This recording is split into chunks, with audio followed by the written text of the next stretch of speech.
very interesting to see how the midterms play out, because the current administration is losing support, but the Democrats are not gaining it. So there's going to either be a even larger group of the voting age population that are apathetic and just decide to stop voting, which is a problem in and of itself, or they're going to start voting for independent candidates, third-party candidates, Tea Party, Libertarian, Freedom First. There's actually a bazillion parties out there. It's just because of Ross Perot, the United States ended up passing a law that basically made it impossible until it gets changed for there to be a third party. Because I'll get into that in another episode if you guys are interested. Let me know down in the comments. I'll do a poll on Spotify where I ask if you want me to go into depth about that, why we are a two-party system legally, and the possibility of that ever changing. Next thing I wanted to talk about, I made that joke about George Orwell's estate suing the European Union for copyright infringement. So, the European Union just passed a law within this past week that really echoes, it's like straight out of 1984, but not in a good way. So, the EU, so I'm going to post this in the description of this source so you guys can look at it yourself if you want to. This is from Euronews. The headline reads, Landmark EU media law enters into force, aims to provide protection for journalists. Wow, that sounds really positive. I don't need to look into positive. This is what some people think. It's not an insult at all. Like I said, people get busy. They don't give a shit.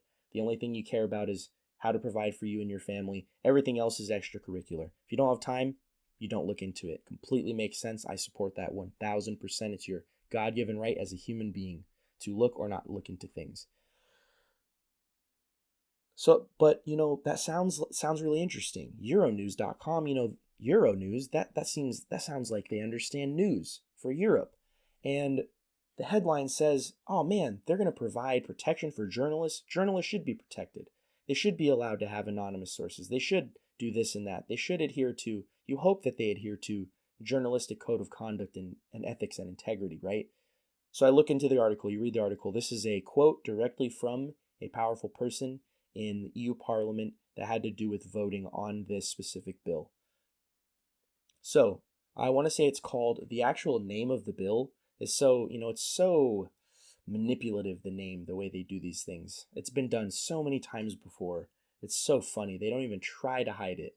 But the name of the bill is something like the European Union Journalistic Protection Act. So here's a quote from one of the parliamentarians that voted on this. They said, quote, under the new rules, governments may only use spyware on journalists as a last resort if national security is in danger. Case closed. We'll move on. That's really good. Obviously, that sounds like they stole this idea from George Orwell's 1984 with the Ministry of Truth, does it not? So that's where the joke came from. I don't know if I ruined the joke by explaining it, but, there's been multiple examples of this happening in the past in real life and fictional. There's a reason why people still talk about 1984. The book didn't come out in 1984. It was a warning for the future. George Orwell picked 1984. It could have picked any year, but he basically was warning the world, saying, hey, this is going to come. I've lived a long life, a lot of experiences. This is going to come. Just a warning. It could be tomorrow, could be next year, but I'm going to pick 1984. And it came. It came before 1984, came after. It's going to come in the future. That's why history is so important, so we're not doomed to repeat it. And if it's something that's neutral, the history, then it's good to know. If it's something good, we can repeat it so we can reap the benefits in the future. That is dystopian. It's a dystopian bill. The European Union, the regular people, individuals, independents that look into it, that understand the ramifications of this, are terrified. They're really upset. Because what does that mean? Do you trust the government? Let me ask. Oh wait, I already have my German coworkers. Hey German coworker A, do you trust the German government? No. Why don't you? This is actually something that one of my German coworkers told me. The issue that he has with immigration, for example.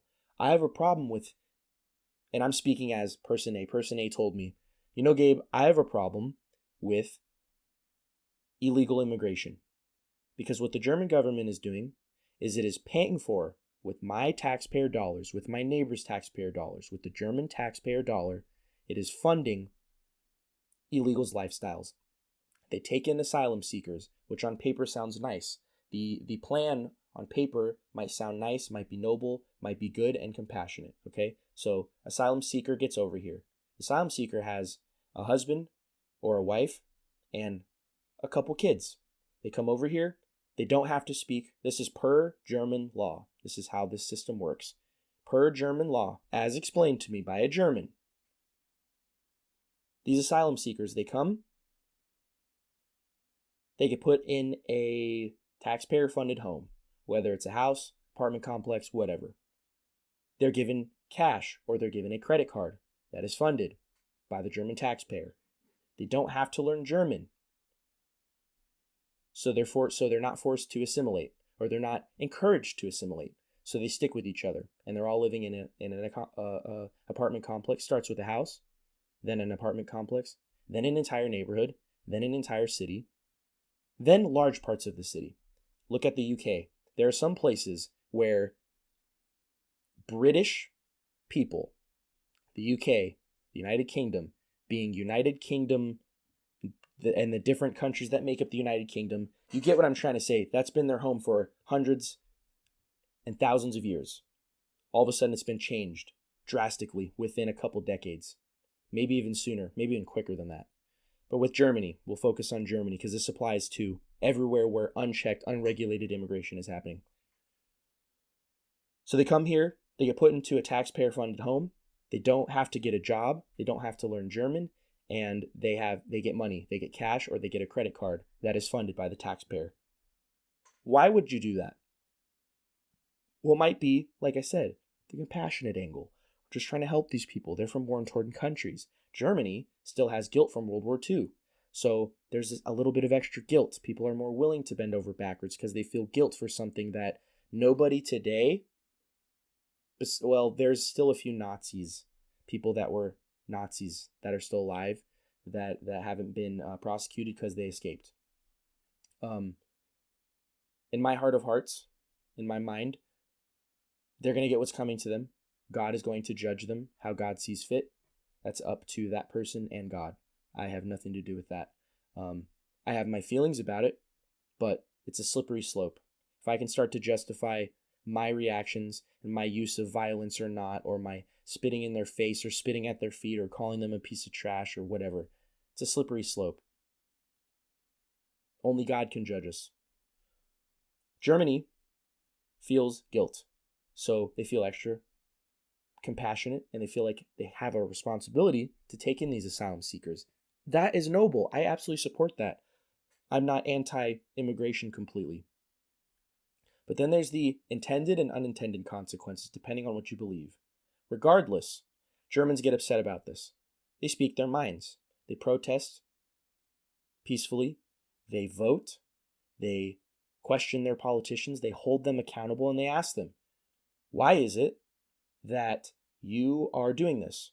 Why do I have to pay for their homes? Why do I have to pay for these illegal immigrants' homes? Why do I fund their lifestyles? Why don't they have to learn German? Why aren't they allowed to work? Meaning it's like a perpetual cycle of taking money from the German taxpayer. And this is a response that they have given the German people. This is fact. This is a quote from a German, like I said. They turn around and they say, what do you mean illegal? That asylum seeker over there, that's a German person per the law because we gave them a German passport. And in turn, a European Union passport, the red passport.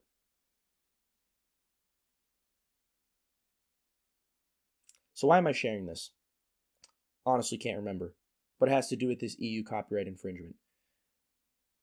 At the end of the day, Germany, if they wanted to, which they do, I told you, these elections that I've been here for since 2019, it's showing there's a larger and larger support for a more populist Germany movement.